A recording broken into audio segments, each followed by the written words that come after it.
Praise God. Hallelujah. So,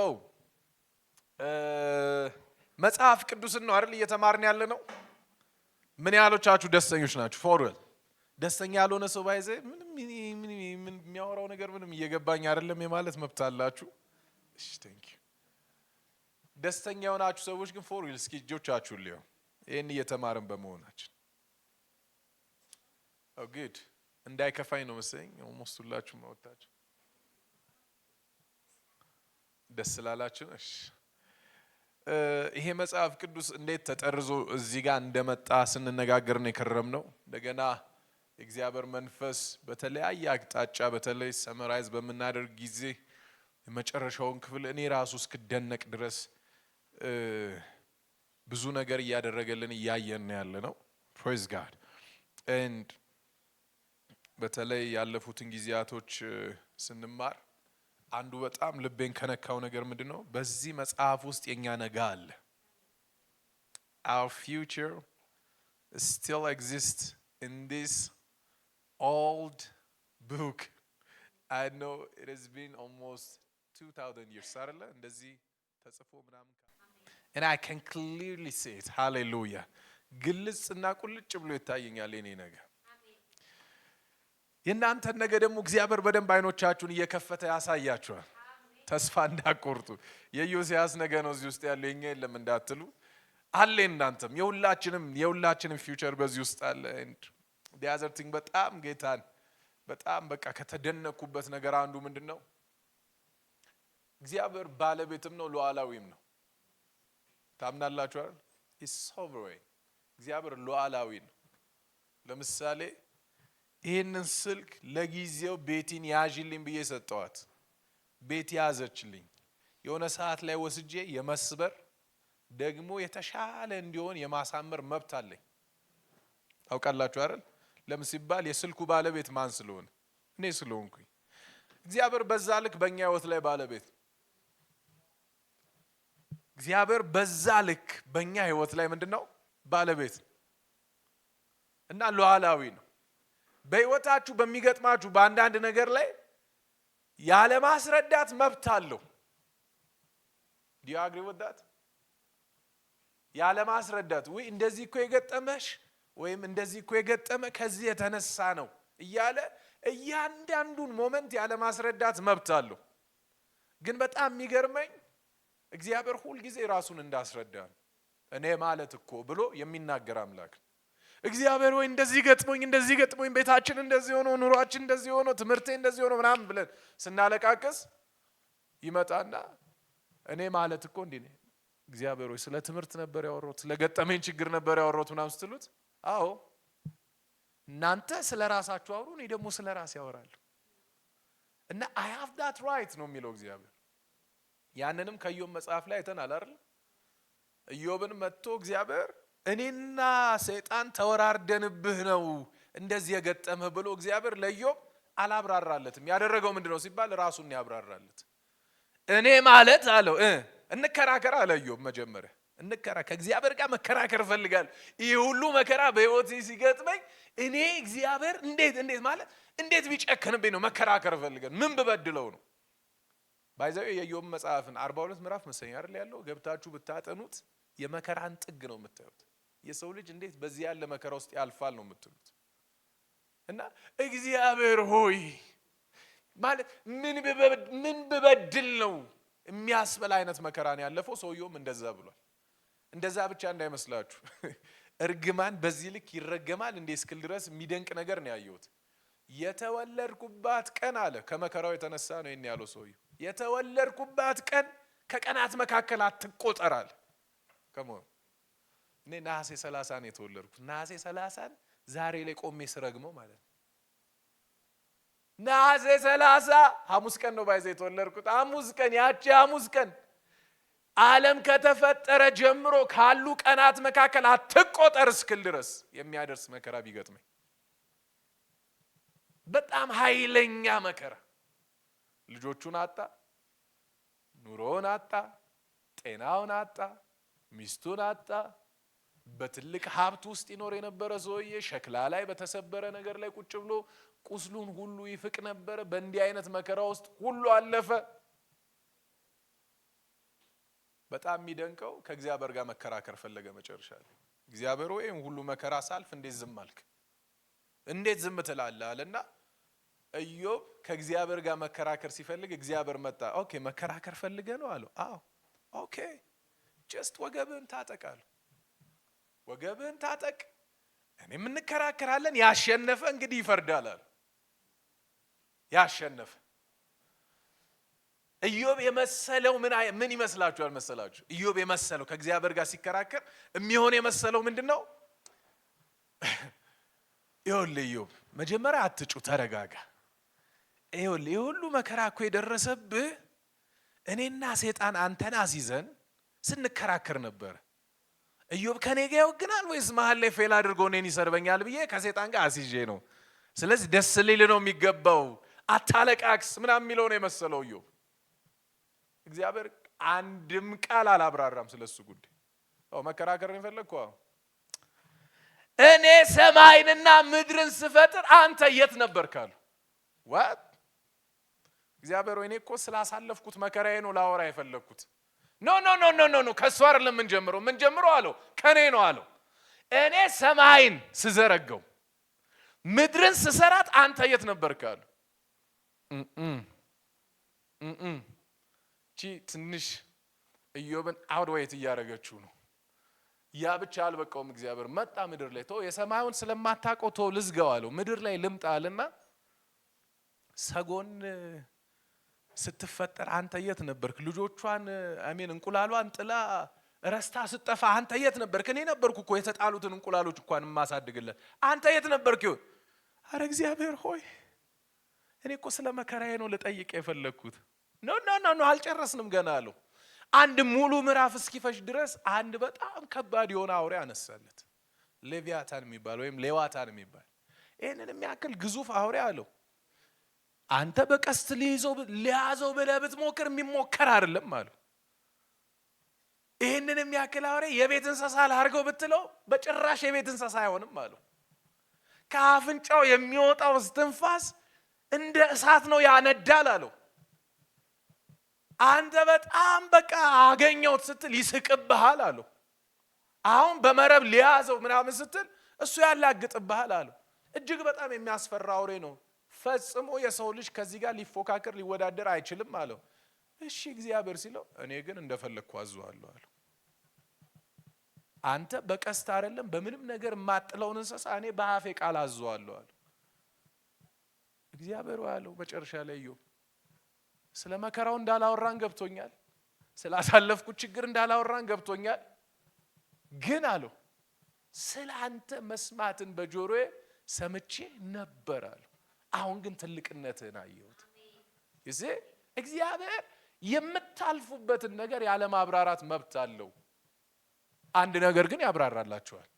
ምን ሲባል ማንነቱ፣ ትልቅነቱ ያንን ያሳያችኋል።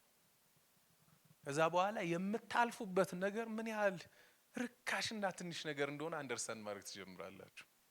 ያ እግዚአብሔር በዚህ መልክ ቃሉን ልኮልናል። ስለዚህ ይሄ መጽሐፍ ቅዱስ ማለት በእኛ ህይወት ላይ ባለቤት ነው። አማራጭ የላችሁ። Don't feel as if you have options. You don't have. I got to tell you this.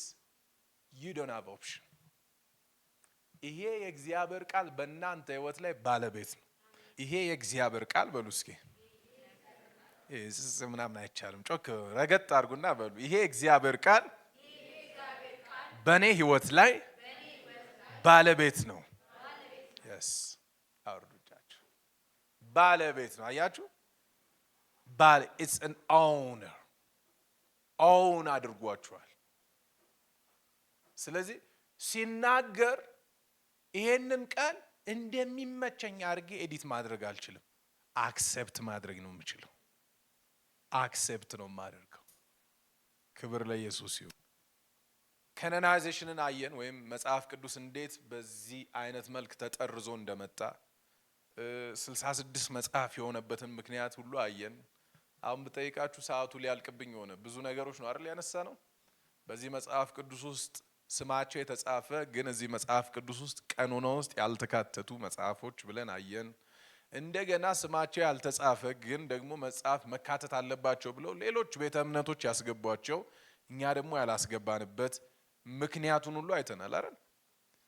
እንደ ወንጌል አማኞች ይህን መጽሐፍ ቅዱስ ስናነብ ከአንድ አቅጣጫ ብቻ ነው የምናነበው ብለናል። እሱን ጥቅስ የሚያስታውስልኝ እሱም ሚስ ካረጋችሁ ይህን መጽሐፍ ቅዱስ ሙሉ ሚስ እንዳረጋችሁት ቁጠሩ። I want you to remember the verse that we talked about, how we see this Bible, the whole scripture. The whole scripture. እሱን ጥቅስ ካልያዛችሁት ባይዘዌ ሄርሜኔቲክስ ወይም የመጽሐፍ ቅዱስ ስነ አፈታትን ሙሉ ሚስ እንደማድረግ ነው። ሙሉን ሚስ እንደማድረግ 66 የሆነበትንም ምክንያት እሱንም ሚስ የማድረግ ያክል እሱን ጥቅስ ካልያዛችሁት። ኦኬ ለዛሬ ላስታውሳችሁ ጻፉት። ግን ዮሐንስ ወንጌል ምዕራፍ 5 ቁጥር 39 መጽሐፍ ቅዱስ ስለማን ነው የሚናገረው ብለናል? ስለ ኢየሱስ። አለቀ፣ ሌላ የለም። በመጽሐፍ ቅዱስ ውስጥ በጣም ብዙ ካራክተሮች አለ ብለናል። በጣም ብዙ ካራክተሮች አሉ። መጽሐፉ በጠቅላላ ግን ስለነሱ አይደለም የሚያወራው። መጽሐፉ በጠቅላላ ሊያወራ የፈለገው ስለ አንድ ሰው ነው። ይሄ መጽሐፍ ቅዱስ 66ቱ መጽሐፍ እያወራ ያለው ስለ ስንት ሰው ነው? ስለ አንድ ሰው። ብሉይ ኪዳንም አዲስ ኪዳንም እየተናገረ ያለው ስለ ስንት ሰው ነው? ስለ አንድ ሰው። ይሄንን ሚስ ካደረግን መጽሐፍ ቅዱስን አፈታቱን ወይም ኢንተርፕሪቴሽኑን ሙሉን ሚስ እናደርጋለን። 66 እንዲሆን የተፈለገበትንም ምክንያት አብረን ሚስ እናደርገዋለን። alright so ዮሐንስ ወንጌል ምዕራፍ 5 ቁጥር 39 እንደዚህ ይላል፣ በእነርሱ የዘላለም ሕይወትን የምታገኙ እየመሰላችሁ መጽሐፍትን ትመረምራላችሁ። አርጊውመንቱን ከወደ ላይ ወጣችሁ ማንበብ ትችላላችሁ፣ ግን እቺን ኪ ፖይንት በደንብ እንድትይዙ እንድትጽፏትም እፈልጋለሁ። በእነርሱ የዘላለም ሕይወትን የምታገኙ እየመሰላችሁ መጽሐፍትን ትመረምራላችሁ። እነዚህ መጽሐፍት ስለ እኔ የሚመሰክሩ ናቸው። ይህን እየተናገረ ያለው ማን ነው? ጌታ ኢየሱስ ክርስቶስ። ዘፍጥረት እያወራ ያለው ስለ እኔ ነው። ዘጸአት፣ ዘኍልቍ፣ ዘሌዋውያን፣ ዘዳግም እነዚህ አምስቱ የሕግ መጽሐፍት የሚተርኩት ማንን ነው? እኔን ነው። ሌሎች መጽሐፍቶች በጠቅላላ የሚናገሩት ስለ እኔ ነው። ነቢያቶች ትንቢታቸው በጠቅላላ ስለ እስራኤል ተናግረዋል እኮ። አዎ፣ ግን የሚመሰክሩት ስለ እኔ ነው። ስለ ኢቨንቶች ተናግረዋል። አዎ፣ ግን የሚመሰክሩት ስለ እኔ ነው። ከዛ የተነሳ ነው ከ66ቱ መጽሐፍ ውጭ ያሉትን መጽሐፎች ለምንድን ነው ያላካተት ነው እዚህ ውስጥ ሲባል፣ አንደኛ ዋናውን ፒክቸር ሚስ በማድረጋቸው፣ ዋናውን ምስል ሚስ ስላደረጉ ነው። ባለፈው ብለናል። አፖክሪፋስ ብለን 15 መጽሐፎች አሉ ብለን አንስተናል። የአፖክሪፋ ወይም አፖክሪፋ ተብለው የሚጠሩ እነሱን ለምንድን ነው ያላካተት ነው? ዋናውን ፒክቸር ሚስ ስላደረጉ። ይሄ መጽሐፍ በጥቅሉ የሚናገረው ስለ አንድ ሰው ስለሆነ እሱም ጌታ ኢየሱስ ክርስቶስ። ሁለተኛ ከዘፍጥረት እስከ ራእይ ጀምሮ ስናጠናው አንድ መነጽር አድርገን ነው የምናጠነው። መነጽር እየለዋወጥን አይደለም የምናጠነው። ማጥኛ ሲስተሞችን ሜቶዶችን ምናምን ስናይ ነበር አይደል? እነሱ ሁሉ ሜቶዶሎጂ አፕሮቾች ናቸው እንጂ መነጽር መቀያየሪያዎች አይደሉም። አሁን እስኪ በሙሴ በኩል ላጥና፣ አሁን ደግሞ በአብርሃም በኩል ላጥና፣ እስኪ አብርሃም እያልን ዋናውን ፒክቸር ሚስ አናደርግም። ሁሉም ስለ አንድ ነው የሚናገሩት። ኢየሱስ በሉ እስኪ። ምንድነው ድምጻችሁ? ምን እየበላው ነው? በመሃል ነቃ በሉ። ዋናው የመጽሐፍ ቅዱስ ሐሳብ አንድ ሰው ነው፣ ጌታ ኢየሱስ ክርስቶስ።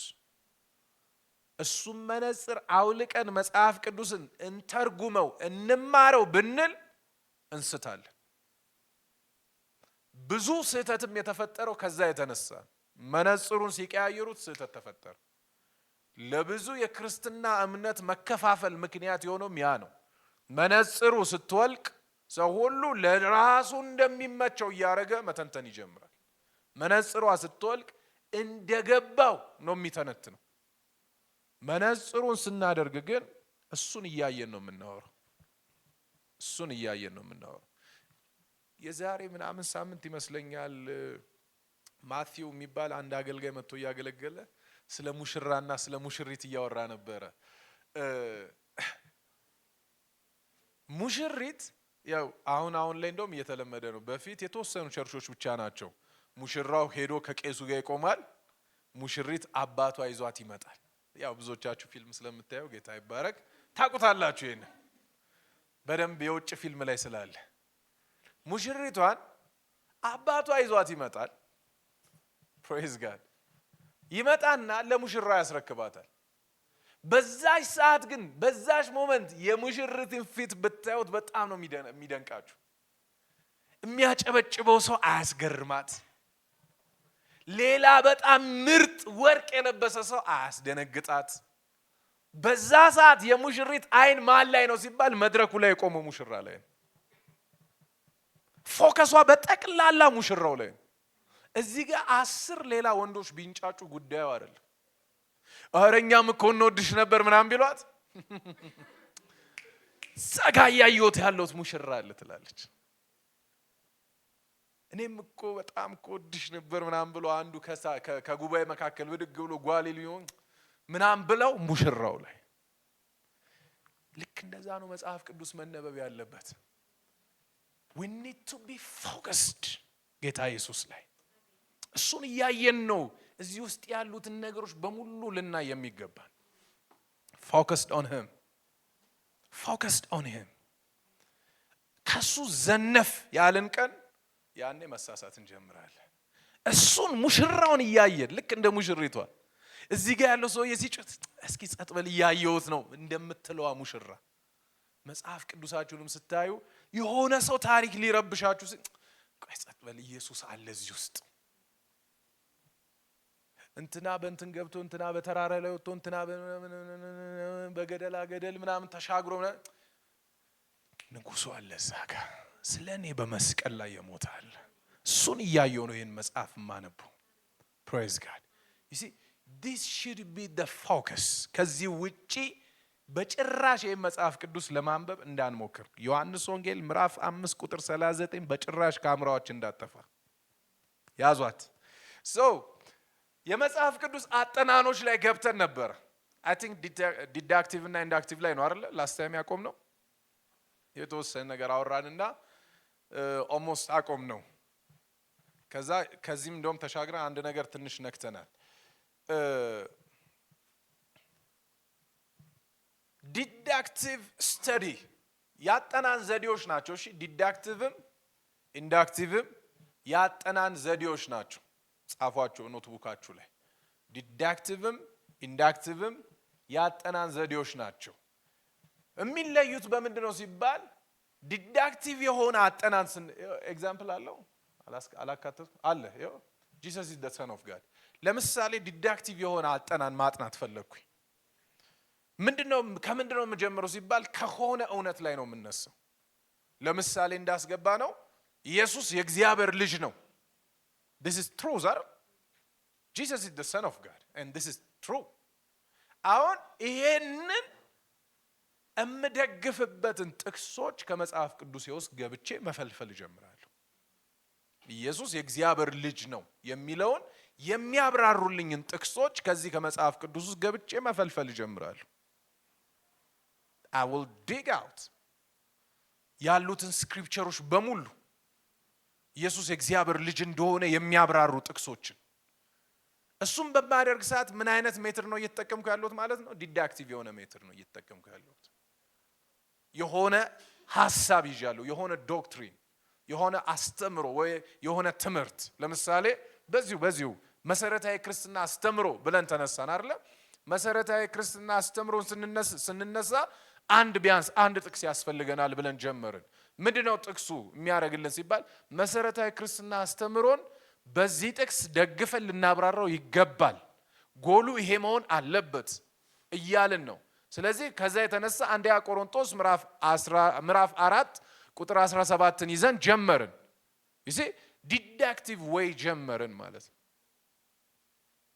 አሁን ከመሰረታዊ የክርስትና ስም ዶክትሪናል የሆኑ ወይም ደግሞ እንዳይበረታባቸው አንዳንድ ቃላቶች እሺ አስተምሮ ወይም ደግሞ የእምነት አቋም just like creed እንደሚሏቸው እንደዚህ አይነት ነገሮችን ስናነሳ የግድ ጥቅሶች ሊኖሩን ይገባል። የመጽሐፍ ቅዱስ እውነታዎች አብረውት ሊነሱ ይገባል። የመጽሐፍ ቅዱስ ሐሳቦች አብረውት አካምፓኒ ሊያደርጉት ይገባል።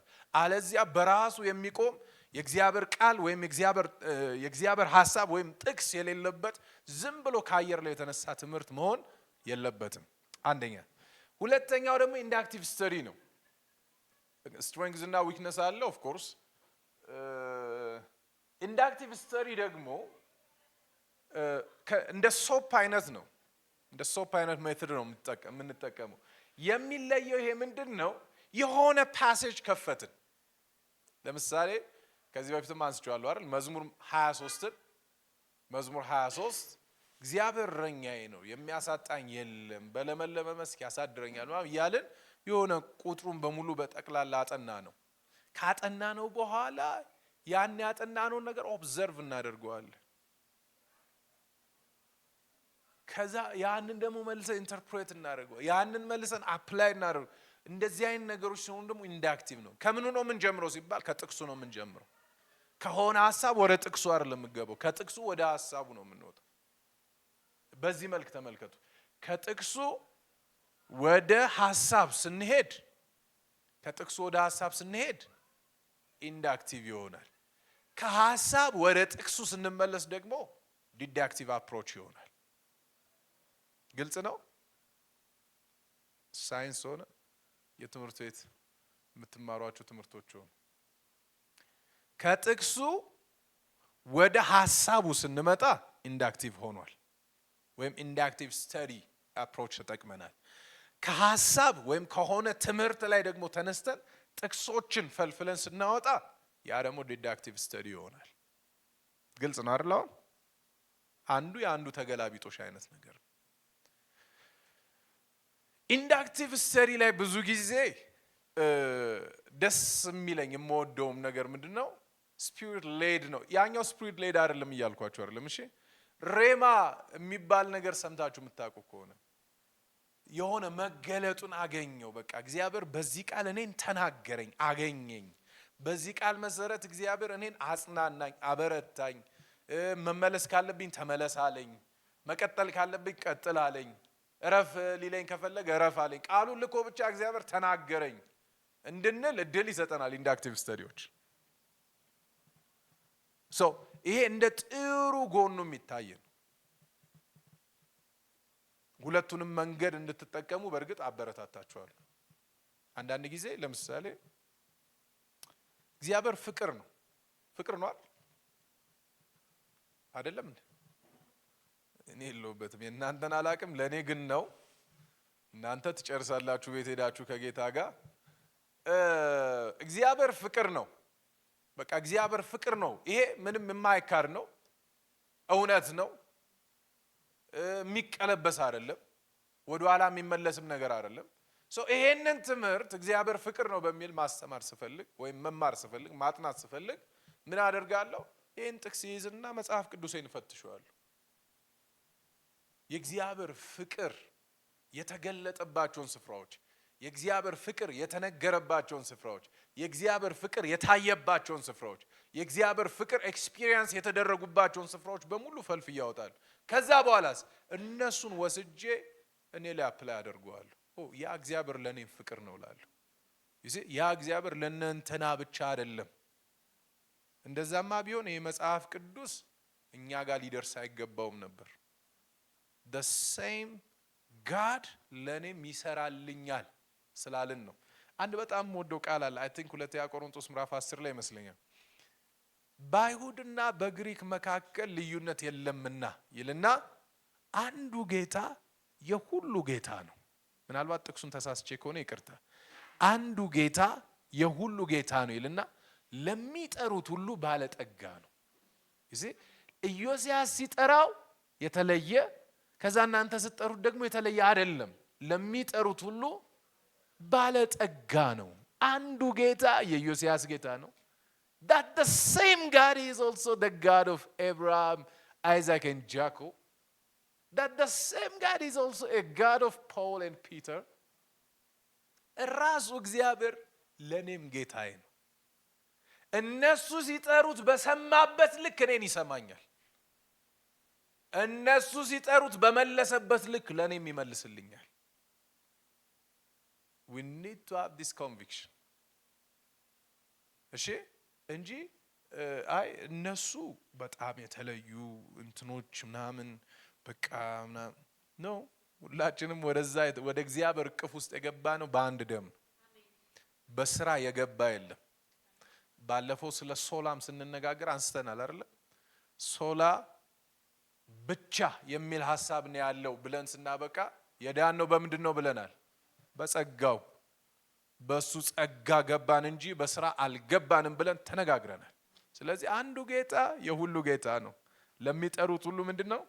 ባለጠጋ ነው። ስለዚህ እግዚአብሔር ፍቅር ነው ብዬ ስናገር አሁንም ፍቅር ነው እያልኩኝ ነው። እግዚአብሔር መልካም ነው ስል አሁንም መልካም ነው።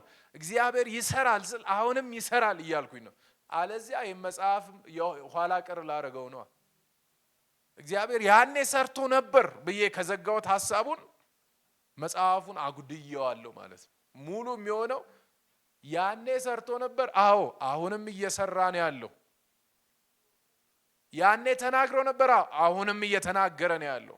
አንድ ጊዜ እዚህ ዩዝ ላይ ሳሚ መጥቶ ሲያገለግል ትዝ ካላችሁ እንደዚህ ያለና አሁን ድረስ ልቤ ላይ የቀረ ንግግር ናት። The Bible is not meant to be read or to be read. እንዲነበብ የተሰጠን መጽሐፍ አይደለም ማለት ስል it meant to be heard. እንድንሰማው የተሰጠን መጽሐፍ ነው። ይሄ መጽሐፍ ተናጋሪ እየተናገረ ነው። የሆነ ፊክሽን አይደለም። ኢንተርቴን የምናደርግበት ነገር አይደለም። We need to hear it, not only read it. After you read it, oh I read የሆነ አይነት scripture እና oh I love it ምናምን ብለን እንድንወጣ አይደለም። He's talking to you guys. He's talking to you. God is really talking to you with this Bible. And don't take it for granted. Don't take it as if it's a narration. የሆነ አይነት ሰው የሆነ አይነት ዘመን ላይ የተፈጠረ ሰውዬ ጽፎ ያስቀመጠው ነገር አይደለም። God is talking through it. And we need to hear it. እንድንሰማው ተሰጠን። መጽሐፍ ቅዱስ በሉ እስኪ። መጽሐፍ ቅዱስ እንዳነበው ብቻ ሳይሆን እንድሰማውም የተሰጠኝ መጽሐፍ ነው።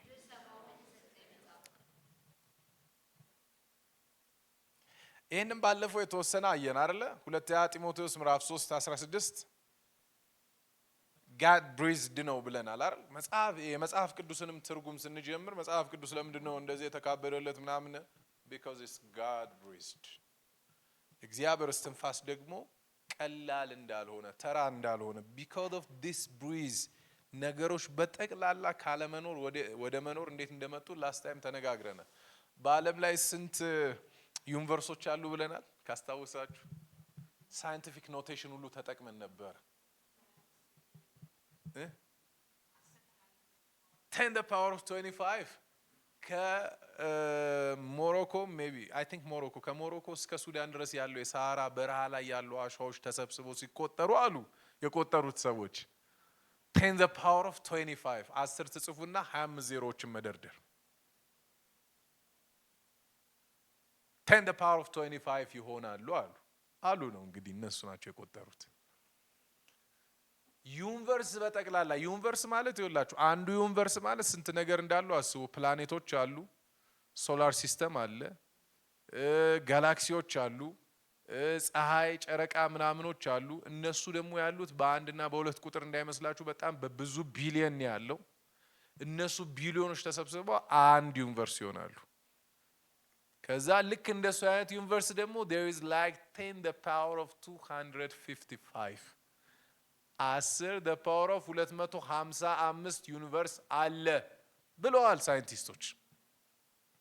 እነዚህ ሁሉ ነገሮች እንዴት ተፈጠሩ? ኤክስፕሎዥን እንደማትሉኝ ተስፋ አደርጋለሁ። ኤክስፕሎዥን የሚለውን ሐሳብ እነሱ እንደዛ ብለው የተናገሩ ሰዎች ራሱ ትተውታል፣ አላስኬዳቸውም ብዙ። ይሁን በሚል ቃል ነው የፈጠራቸው። ሰማይና ምድር ይሁን ሲል እነዚህ ሁሉ ተዘረጉ። እና የትኛው እስትንፋስ? ሰማይን የዘረጋ እስትንፋስ። ይሄ ምድር ላይ በቃ አሁን ኮሪደር ልማት ምናምን እያለማ ነው ያለነው ምድር ሁሉ ይሁን በሚል ቃሉ ያመጣው እስትንፋስ ያው እስትንፋስ ነው እዚህ ውስጥ ያለው። ስለዚህ እግዚአብሔር እስትንፋስ ነው ስንል የሆነ ተራ ነገር እንዳይመስላችሁ፣ የሌለን ነገር ወደ መኖር የሚያመጣ እስትንፋስ ነው። አሜን። እንደገና መጽሐፍ ቅዱስ ለምንድን ነው ለክርስቲያን አስፈላጊ የሆነው? እግዚአብሔር የሰው ልጅ እንዴት እንዳዳነ፣ እግዚአብሔር ራሱ እንዴት ለሰው ልጆች እንደተገለጠ የሚያሳይ መጽሐፍ ስለሆነ። እስኪ እንደ ዳናችሁ ያመናችሁ በምን ታውቁ ነበረ? መጽሐፍ ቅዱስ ባይኖር መዳናችሁ። ከመጽሐፍ ቅዱሳችን ጋር እንድንቆራኝ ይፈልጋል ጌታ። ጌታን ማዳመጥ የምትፈልጉ፣ ጌታን መስማት እፈልጋለሁ እኔ በህይወቴ ያለሱ ዳይሬክሽን መንቀሳቀስ አልፈልግም የምትሉ ልጆች this is the direction, this is the guidance, this is the voice of God. አሜን። ይሄ የእግዚአብሔር ድምጽ ነው። and without it I don't know እስከ ዛሬ እንዴት እንደመጣችሁ። እግዚአብሔር ቸር ነው፣ በእርግጥ ያስጉዛል። እግዚአብሔር መልካም ነው። ግን አንዳንዶቻችን እየተጋጨን የመጣ ነው። አንዳንዶቻችን መቁሰል የሌለብንን ቁስለት እየቆሰልን የመጣ ነው። መውደቅ የሌለብንን መውደቅ እየወደቅን የመጣ ነው።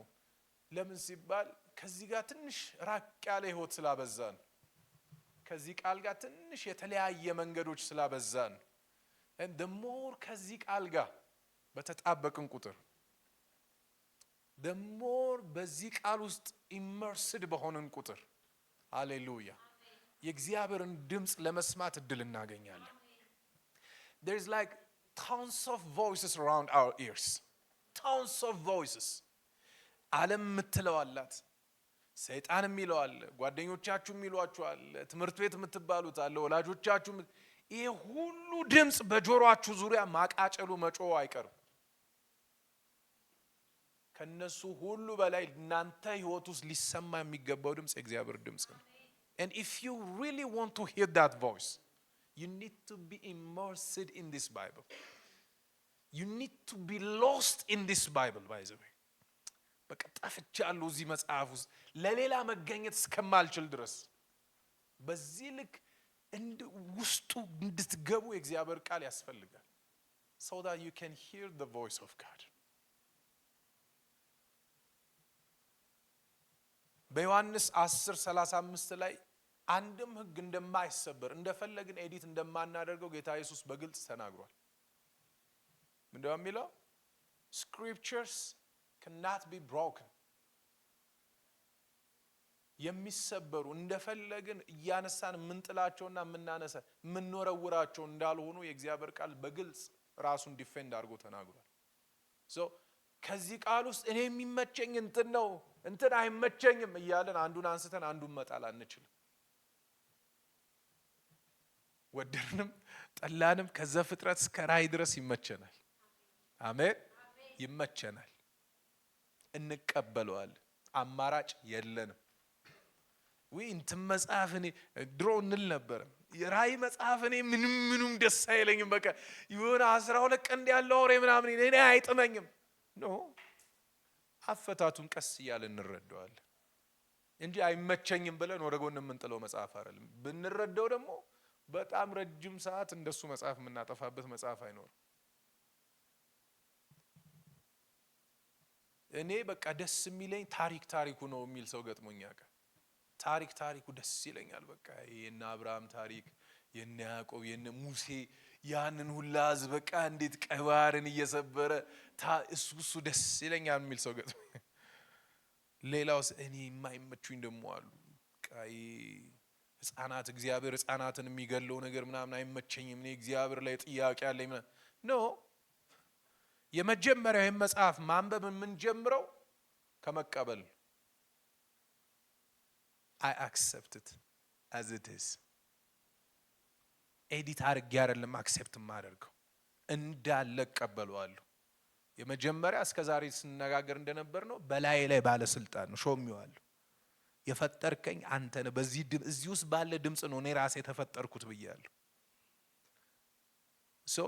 የሆነውን ጥዬ የሆነውን አላነሳም። ኢየሱስ ጌታ።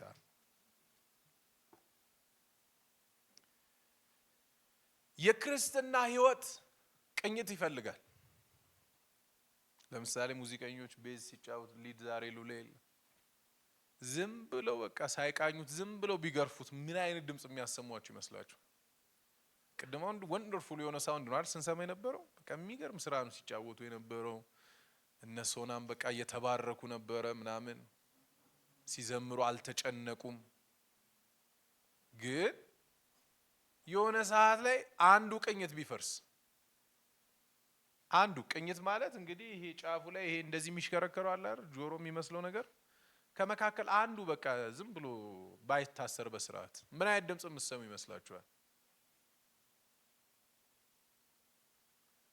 እየተናገርኩ ያለሁት እኔ ነኝ ነው ወደ እኔ ነው። አይዟችሁ። ምን አይነት ድምጽ የምትሰሙ ይመስላችኋል? የተበላሸ ሴንስ የማይሰጥ ኖ አዩሹ ይሄ ነገር የሙዚቃ መሳሪያ ነው እስኪባል ድረስ እርግጠኛ ነኝ ይሄ ነገር የሙዚቃ መሳሪያ ነው። ምክንያቱም I'm not hearing the right voice, I'm not hearing the right sound እና አዩሹ ይሄ ነገር የሙዚቃ መሳሪያ ወስደህ ጣልልኝ በእናትህ በጠበጥከኝ ነው የሚባለው። ያንዳንድ ክርስቲያን ህይወት እንደዛ አይነት ሴንስ ነው ለሌላ ሰው እየሰጠ ያለው። አዩሹ ይሄ ሰውዬ ግን በጌታ ነው? ይሄ ሰውዬ ግን ክርስቲያን ነው? አዩሹ እስኪ ቼክ አድርጉት። ለምን ሲባል የሚያወጣው ድምጽ ትክክል አይደለም። ሲነካ የሚያወጣው ድምጽ አለ በጣም ልክ ያልሆነ። እንዴት ነው እሱ መቃኘት የሚችለው? እንዴት ነው ቲዩን መደረግ የሚችለው? ቅኝቱ እንዴት ነው በትክክል ይሄ በጌታ ነው፣ ይሄ ክርስቲያን ነው። እቺ ልጅ ክርስቲያን ነው ክፍል ውስጥ ራሱ ታስታውቃለች፣ በጌታ እንደሆነች ታስታውቃለች እንድትባል የሚያደርገው ምንድነው? ይሄው ከዚህ ውጪ እሱን መቃኘት አይቻል። ይሄንን ወደ ጎን ጥሎ እኔ ምርጥ ክርስቲያን መሆን እችላለሁ ያለ መጽሐፍ ቅዱስ አይባልም። ምርጥ ክርስቲያን ምን እንደሚመስል ራሱ ማየት የሚቻለው እዚህ መጽሐፍ ቅዱስ ውስጥ ነው። አንዳንድ ጊዜ እኛ በሰው አእምሮ ምርጥ የምንለውና እግዚአብሔር ምርጥ የሚለው ይለያያል። የእግዚአብሔር ምርጥ ለማወቅ እዚህ መጽሐፍ ቅዱስ ውስጥ መግባት ያስፈልጋል። ዳይቪን ማድረግ ያስፈልጋል። ትክክለኛውን ቅኝት ማሰማት እንድንችል ነካ ስንደረግ የምናወጣው ድምጽ የሚጣፍጥ ድምጽ ይሆን ዘንድ ትክክለኛው የክርስትና መገለጫ የሆነውን ህይወት ከዚህ ማውጣት እንችል ዘንድ እዚህ መጽሐፍ ውስጥ መግባት ያስፈልጋል። አለዚያ ሲባል አለዚያማ በጌታ አንሁን አናቅም አንገታችን ላይ ካረግነው በስተቀር ምንም የሚመሰክርልን ነገር አይኖርም። እንዴት ነው ክላስ እየለዩአችሁ ነው? በጌታ መሆናችሁ እየተለየ ነው መሰልሰል ብለናል። በጌታ ካልሆነ አጠገባችን ካለው ልጅ ጋር እንዴት ነው ላይፋችን? እኩል ሆኗል? ያው ነው? እሱም ሲነኩት የሚጮውን አይነት ጮት ነው እኛም ምንጮ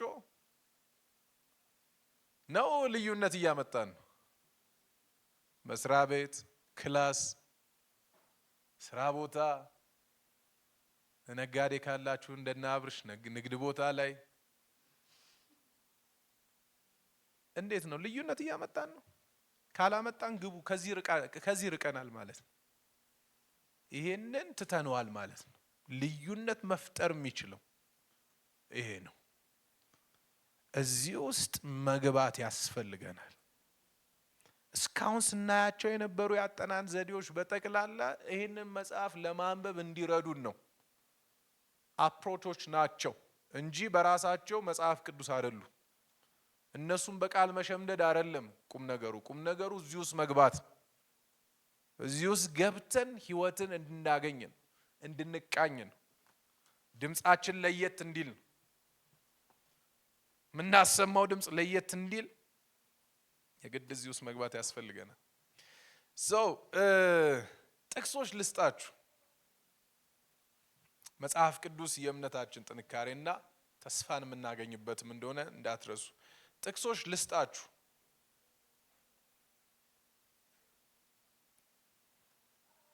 በፍጥነት እነዚህን ጻፏቸው።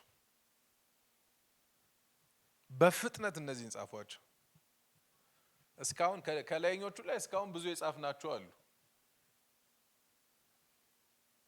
ሁለተኛው ሐሳብ ምንድነው? ስለ እግዚአብሔር ቃል በጣም የሚናገር አንድ ክፍል አለ። ዞር ልበል እሺ፣ ካሜራ የምታነሱ አንድ ክፍል አለ። መዝሙር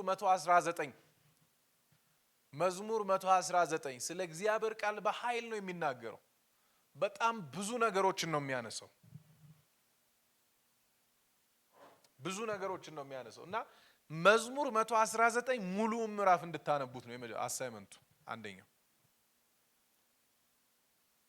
ሙሉ ምዕራፍ።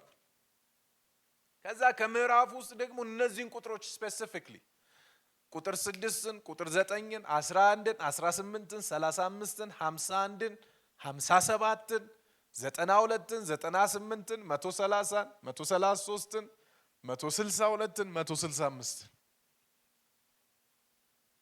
take it seriously። ይሄንን ገብታችሁ እንድታጠኑት፣ በፍጥነት ላጥላጥ አድርጋችሁ እንድታነቡት አይደለም። እያወራችሁ ነው። ይሄ ቃል እያዋራችሁ ነው እና ምላሽ እየሰጣችሁ አውሩት። ቼክ እንዲያረጋችሁ ፍቀዱለት። አንድ የቤት እንስሳ አለች አይደለ? ስጋዋ የሷን ከበላን ይባላል በአባባል ውስጥን ተፈትሻለች እና በጣም ውስጣችን ያለውን ነገር በደንብ ነው እንትን የምትለው ይባላል። ማናት ያቺ እንስሳ የምታስታውሷት? ስጋ በላተኞች ጥሬ ስጋ እንበላለን የምትል ፍየል ሲበላ ብዙ ጊዜ አይ እኔ ሆዴን ያመኛል፣ ሆዴን ይቆርጠኛል ለምን ሲባል ብዙ ቅጠላ ቅጠል ትበላለች። እዛ የበላችሁ ነገር ምናምን I don't know whether it's scientific or not፣ ግን እንትን ትላለች። ሆዴን ታላውዘዋለች፣ ዲቶክስ ታስደርጋለች ምናምን እስከመባል ደርሳለች። የእግዚአብሔር ቃል እንደሱ እንዲያረጋችሁ ፍቀዱለት። እስኪ ይግባና እናንተ ውስጥ ልክ ያልሆነውን ነገር እየነቀሰ እንዲያወጣ፣ ይግባና እናንተ አስተሳሰብ ውስጥ ልክ ያልሆነውን ነገር እያቀለጠ እንዲያወጣ። I thought this was right ለካ ልክ አይደለም እንዴ እስክትሉ ድረስ ይሄ ነገር እኮ ትክክል መስሎኝ ነበር እስከዛሬ ለካ ልክ አይደለም እንዴ እስክትሉ ድረስ ይሄ ንግግሬ እኮ ኖርማል ይመስለኝ ነበር ለካ ልክ አይደለም እንዴ ይሄ ድርግቴ፣ ይሄ አካሄዴ፣ ይሄ ኑሮዬ ምናምን ምንላቸው ለካ ልክ አይደለም እንዴ እስክንል ፍቀዱለት። እስኪ አሁን ይሄን መዝሙር 119 ስታነቡ don't read it ልክ እንደ የሆነ አይነት ጽሁፍ ቼክ እንዲያረጋችሁ ፍቀዱለት። ቮይስ እንደሆነ አምናችሁ አዳምጡት። እግዚአብሔር እያወራኝ ነው። praise God፣ እያወራኝ ነው and I have to respond to him። ልመልስለት ይገባኛል። I thought it was right, I gotta drop it right now ምንለው ነገር እስኪኖረን ድረስ ኢየሱስ ጌታ ነው። እንቁ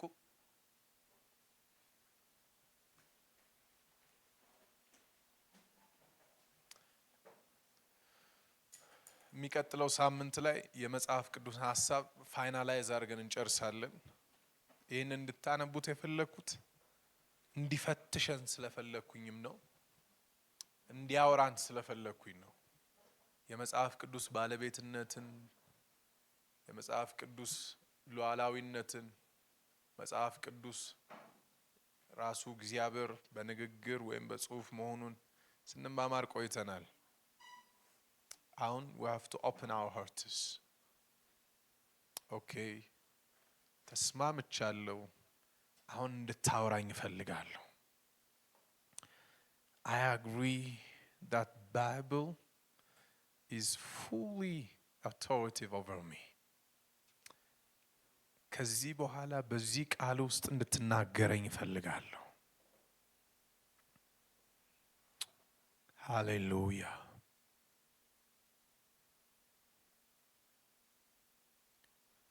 በቃልህ ዓለማት ተፈጥረዋል። በቃልህ ሰማይና ምድር ተሰርተዋል። በቃልህ ምድርና ሞላዋን ፈጥረሃል። በዚሁ ቃልህ በባህር ውስጥ ያሉ አሳዎችን ፈጥረሃቸዋል። በዚሁ ቃልህ በምድር ላይ የሚበቅሉ እጽዋትን ሁሉ ፈጥረሃል። በምድር ላይ የሚርመሰመሱ እንስሳትንና በአየር ላይ የሚበሩ አዕዋፋትን ሁሉ ፈጥረሃል። With your word, with you the same word, you have created all these things in the same word. Hallelujah. The same word. ልቤን መከፍተው ለዚህ ቃል ነው። የሆነ ለአንድ ተራ ሰው የንግግር አይደለም። ዓለማትን ለፈጠረ ንግግር ነው ልቤን እየከፈትኩ ያለሁት። እኔን ለፈጠረ ቃል ነው ልቤን እየከፈትኩ ያለሁት። ካለመኖር ወደ መኖር ባመጣኝ ቃል ውስጥ ነው ልቤን እየከፈትኩ ያለሁት። እንድትናገረኝ እፈልጋለሁ። እነዚህን ልጆች እንድትናገራቸው ለምንሃለሁ። እነዚህን ወጣቶች እንድታወራቸው ለምንሃለሁ።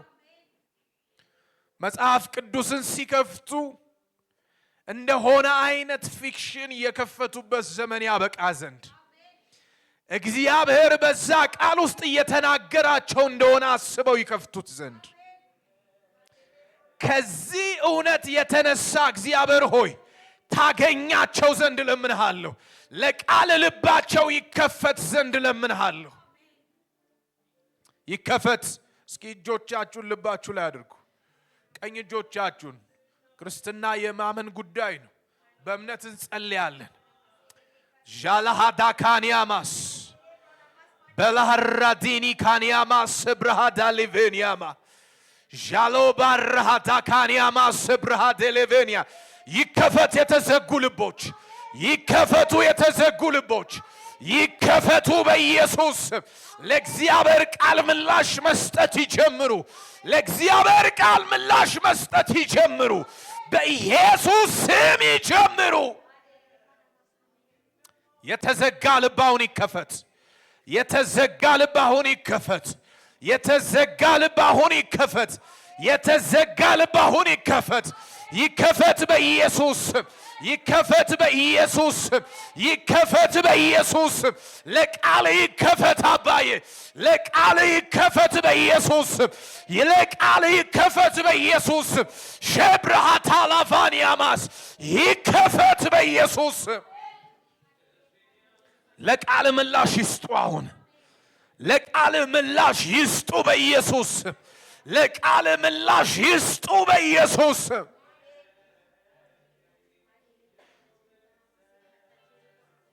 ማሃዳጃ ዲያባስ ራሃቫጋዳንያ ልቦቻቸውን ዘግቶ ያዘ።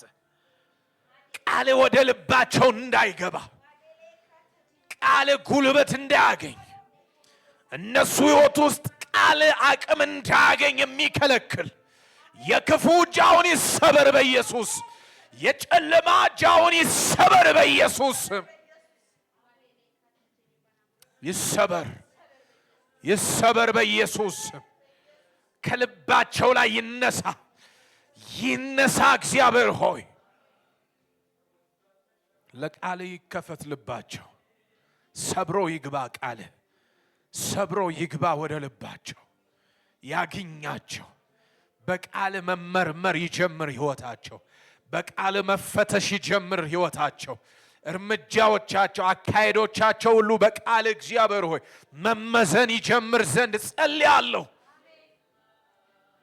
ጃሃዳኪያባስ ቨንታ ብራታንያማስ አባዬ እናመሰግናለን። ክብርን ሁሉ ለአንተ እንሰጣለን። እንወዳለን። በጌታ በኢየሱስ ስም ጸለይን። አሜን።